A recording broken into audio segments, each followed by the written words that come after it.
అయినా సరే మాట్లాడాల్సిన అవసరం ఏమొస్తుంది అంటే ఇంకెవరో ఒక పర్సన్ దీంట్లో ఇన్వాల్వ్ అయి ఉన్నారు అనేది మరొక కోణం ఇక్కడ బయటకు వస్తుంది. ఈ అంశం గురించి మనం డిస్కస్ చేద్దాం. దీంతో పాటు అసలు పిల్లల్ని కూడా ఎందుకు తీసుకువెళ్ళారు ఆ టైంలో? పిల్లల ప్రాణాలు కూడా తీయాల్సినంత అవసరం ఏమొచ్చింది తనతో పాటు? అంటే వాళ్ళ ముగ్గురికి కలిపి ఏదో థ్రెట్ ఉందని భావించారా? తన తర్వాత తన పిల్లలు కూడా సంతోషంగా ఉండలేరు అని చెప్పి భావించారా? అందుకే తనతో పాటు తీసుకువెళ్ళిపోయారా? అంత పెద్ద పిల్లల్ని కన్విన్స్ చేశారా ప్రాణాలు తీసుకోవడానికి? అంటే అమ్మ ఏం చేస్తుందో అర్థం కానంత చిన్న పిల్లలైతే కాదు కదా, వాళ్ళు పెద్ద పిల్లలే కదా, చదువుకుంటున్న పిల్లలే కదా. అంత ఈజీగా ఎలా కన్విన్స్ అవుతారు? అంటే వాళ్ళకు కూడా విషయం తెలుసా? సో ఇవే కొన్ని ప్రశ్నలు మళ్ళీ తెర మీదకి వస్తున్నాయి. పోలీసుల విచారణలో సైతం చాలా విషయాలు బయటకు వస్తున్నాయి. ఈ విషయాల గురించి సమాచారం మనం డిస్కస్ చేసే ముందు వారి ఇంటి విజయారెడ్డి ఇంటి దగ్గర ఉన్నటువంటి వాచ్మెన్ని ఇప్పటికే ఆర్టీవీ మాట్లాడింది ఆ వాచ్మెన్తో. ఆ వివరాలు తెలుసుకుందాం. బట్ బిఫోర్ దట్ ఇప్పుడు మేము చెప్తున్న ఈ వార్త కానీ మీతో మాట్లాడబోతున్న అంశాలు కానీ హైలీ డిస్టర్బింగ్ కంటెంట్. సో జాగ్రత్తలు తీసుకోవాలి. US description is highly advised. ఎందుకంటే చాలా చాలా మానసికంగా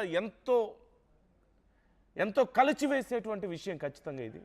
చాలా డీప్గా మనం డిస్కస్ చేయబోతున్నాం. చాలా కోణాలు బయటకు వస్తున్నాయి. పోలీసుల విచారణలో చాలా విస్తుపోయే విషయాలు బయటకు తెలుస్తున్నాయి. అండ్ మరొక బయట వ్యక్తి ఇంకెవరో ఉన్నారు, ఇప్పటి వరకు సీన్లోకి రాని వ్యక్తి ఎవరో ఒకరు ఉన్నారు అంటూ తెలుస్తోంది. ఆ కోణంలో కూడా ఇప్పుడు విచారణ జరుగుతుంది. ఈ సెకండ్ ఫోన్కి సంబంధించిన విచారణ జరుగుతుంది. So try to comment your opinions. మీకు అనిపించడం లేదా సమ్వన్ ఎల్స్ ఈజ్ దేర్ అని? ఇప్పటికే అన్నను కూడా విచారిస్తున్నారు. అన్నని ఏం విచారిస్తున్నారు? ఇంత సమయం ఎందుకు విచారిస్తున్నారు? భర్త కంటే అమ్మ కంటే అన్నని ఎందుకు ఎక్కువ విచారిస్తున్నారు? ఈ కోణాలు కూడా ఇక్కడ చాలా కీలకమైనవి. సో ఒకసారి ఆ వాచ్మెన్ ఏమన్నాడు ఈ అంశానికి సంబంధించి? Let's take a look. ఎప్పుడు తెలిసింది విజయారెడ్డి ఇలా చేసుకున్నారు అని చెప్పేసి? Early morning madam, early morning 10 కట్లా తెలిసింది. ఆ రోజు చనిపోయిన రోజు తెలిసింది. మేము కూడా షాక్ అయిపోయినాం. అసలు ఎలా ఎందుకు చేసుకున్నారు? 2 వీక్స్ బ్యాక్ మేము చూసాము, కలిసాము. మేడం మా సైడ్ కాడికి వచ్చారు. పైన పెంట్ హౌస్ కడుతుంటే అవి దర్వాజాలు ఇవ్వడానికి వచ్చారు. వచ్చి పూజలు కూడా చేశారు. అంతలో ఇట్లా చేసుకున్నాం. మేము కూడా చాలా షాక్ అయిపోయాం అసలు ఏందో అనేసి. లాస్ట్ టైం ఎప్పుడు వచ్చారు ఇంటి దగ్గరికి? 2 వీక్స్ బ్యాక్ మేడం, 2019 అట్లా వచ్చారు. ఎవరెవరు వచ్చారు భయ్య? మేడం విజయ మేడం అని పాప, ఇంకా వాళ్ళ అమ్మ వచ్చారు. వచ్చారు పూజ ఇట్లా చేశారు. దర్వాజాలు పెట్టారు కదా, పూజ ఇట్లా చేసి వెళ్ళిపోయారు. ఒక 1 అవర్ దాకా ఉన్నారు. 1 to 2 hours దాకా ఉండి వెళ్ళిపోయారు. ఇక మళ్ళీ కలవాలి. ఆ రోజు మీతో ఏమన్నా లేదు మేడం, ఆ రోజు ఏం లేదు. కారు గడిగేసుకున్నారు, కడిగాడు, అవన్నీ తుడిసాను, వెళ్ళిపోయారు. మళ్ళీ మాట్లాడలేదు, చూడలే కూడా. అంటే ఈ ఇల్లు ఇక్కడ కొత్త ఇల్లు కడుతున్నారు కదా, ఇక్కడ విజయారెడ్డి గారు ఎన్నిసార్లు వచ్చారు? ఒక 4 times వచ్చిండొచ్చు మేడం. అప్పుడప్పుడు 4 times వచ్చి ఉండొచ్చు, అంతే. 4 times. వాళ్ళ మదర్ డైలీ వస్తుంటారా, లేకపోతే తను కూడా అప్పుడప్పుడు వస్తారు? డైలీ వస్తుంటారు. 7-8 months అవుతుంది వర్క్ స్టార్ట్ అయ్యి. మే నుంచి స్టార్ట్ అయింది. మే నుంచి స్టార్ట్ అయింది. ఇక డైలీ వచ్చి చేయించుకుంటారు వర్క్. మళ్ళీ ఈవినింగ్ వెళ్తారు. మార్నింగ్ ఎన్ని గంటలకు వస్తారు?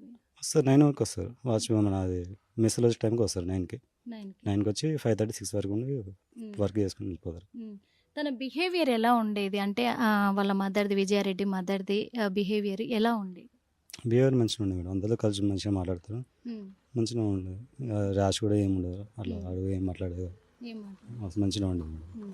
అంటే ఈ పుష్పలత గారు పని వాళ్ళ మీద అరుస్తారు, చేస్తారు అని చెప్పేసి అని వినపడుతూ ఉన్నాయి ఆ వార్తలు కూడా. అలాంటివి ఎప్పుడైనా జరిగినాయా? ఒకవేళ నిజంగా అలా ర్యాష్గా మాట్లాడుతూ ఉంటారు? లేదు మేడం, అలాంటివి జరగలేదు మేడం.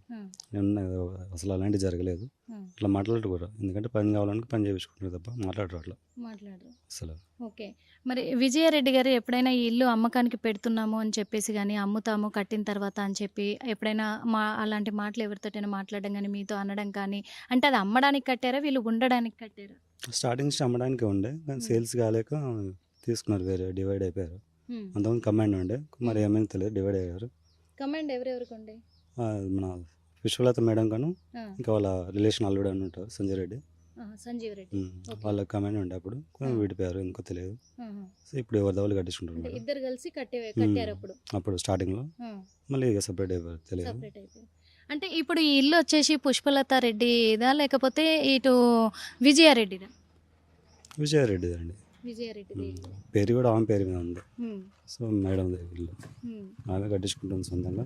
ఆ, మరి ఇట్లా ఎందుకు చేసుకుని అర్థం కావట్లేదు. ఓకే. ఆ ఇల్లు అమ్ముతామని ఏమన్నా టాక్ వచ్చిందండి? లేదు మేడం, ఉమ్, అప్పుడు స్టార్టింగ్లో ఉండదు, ఇప్పుడు ఇక ఆమెకు ఉండేదానికి ఇక ఉమ్, చెప్పలేదు ఏమి. ఓకే. విజయారెడ్డి గారు ఎలా మాట్లాడేవారు మీతో? మంచిగా మాట్లాడారు, ఉమ్, వచ్చిన 2 times కూడా మంచిగా మాట్లాడారు, పలకరించారు, ఉమ్, మంచిగా ఉండేవారు. ఓకే. అంటే సంజీవ్ రెడ్డి వీళ్ళకి రిలేషన్ అవుతారా? అంటే అతను కూడా ఇక్కడ సైడే ఉంటారా లేకపోతే ఎక్కడైనా బయట నుంచి వస్తూ ఉంటారా?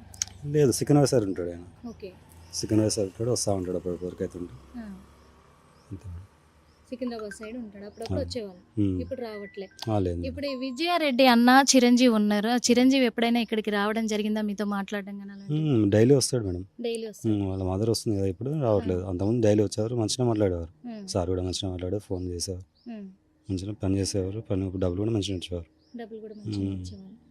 ఎందుకంటే ఇప్పుడు విజయారెడ్డి తల్లి ఇల్లు మాది, నా కూతురుది కాదు అని చెప్పేసి కొన్ని వార్తలలో కూడా వింటూ ఉన్నారు, మీరు కూడా వినే ఉంటారు.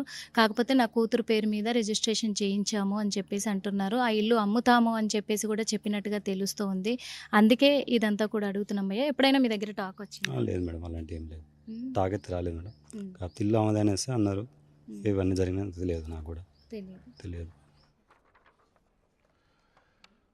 అంతా బాగానే ఉన్నారు. అన్న మంచివాడే, తల్లి మంచివారే, విజయారెడ్డి మంచివాళ్లే, వచ్చేవాళ్ళందరూ మంచివాళ్లే అని చెప్పి అందరూ చెప్తున్నారు.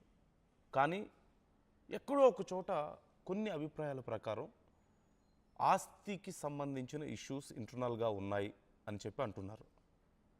సో ఇక్కడ అంటే మనం టైమింగ్స్ గురించి లేదంటే డేటా గురించి చాలా మాట్లాడుకున్నాం. ఏ టైంకి వచ్చారు, ఏ టైంకి వెళ్ళారు, అరగంట, పావుగంట, ఇవన్నీ మనం మాట్లాడుకున్నాం. But there is one particular emotional angle.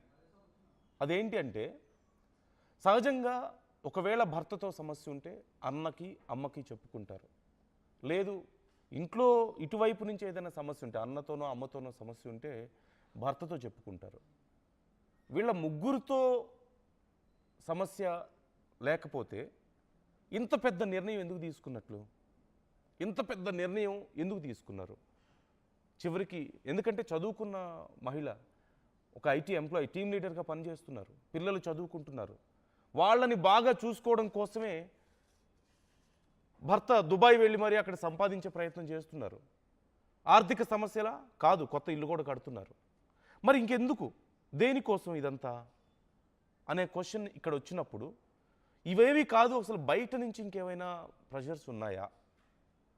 అన్నిటికంటే ముఖ్యమైన విషయం, ఒకవేళ నిజంగా తాను ఇలాంటి ఒక దారుణానికి పాల్పడాలనుకుంటే, అంటే తాను ఇక ఉండలేను, బ్రతకలేను అని కనుక అనుకుంటే, అంత అల్లారు ముద్దుగా పెంచుకున్న పిల్లల్ని ఎందుకు తీసుకువెళ్ళిపోవాలి? కనీసం వాళ్ళైనా సంతోషంగా ఉండాలి. ఎవరైనా సరే మేమున్నా లేకపోయినా మా పిల్లలు సంతోషంగా ఉండాలి అనుకుంటారు కదా. మరి పిల్లల్ని కూడా తీసుకువెళ్ళారు అంటే తమ తర్వాత తమ పిల్లలు కూడా సంతోషంగా ఉండలేరు అని చెప్పి అనుకున్నారా? And it's not easy to convince. టీనేజ్లో ఉన్న పిల్లల్ని కన్విన్స్ చేయడం అంత ఈజీయా? రండి అందరం కలిసి ఇలా చేద్దామని చెప్పి చెప్పడం అంత ఈజీయా? కాదు. వాళ్ళకి ప్రాణభయం ఉంటుంది కదా, వాళ్ళకి జీవితం మీద ఆశ ఉంటుంది కదా. తల్లి అలా చేస్తానన్న ఒప్పుకోరు, దాంతో ఎట్ ది సేమ్ టైం వాళ్ళని రమ్మన్నా సరే వాళ్ళు ఒప్పుకోరు కదా. But still they were convinced. అంటే వాళ్ళకు కూడా ఏదైనా భయం ఉందా? బయట ఇంకేదైనా ప్రెషర్ వాళ్ళ మీద ఉందా, వీళ్ళందరి మీద? Because there is no clue from the family. Mother don't know anything, husband don't know anything, brother don't know anything. But వీళ్ళ మధ్యలో ఏం జరిగింది?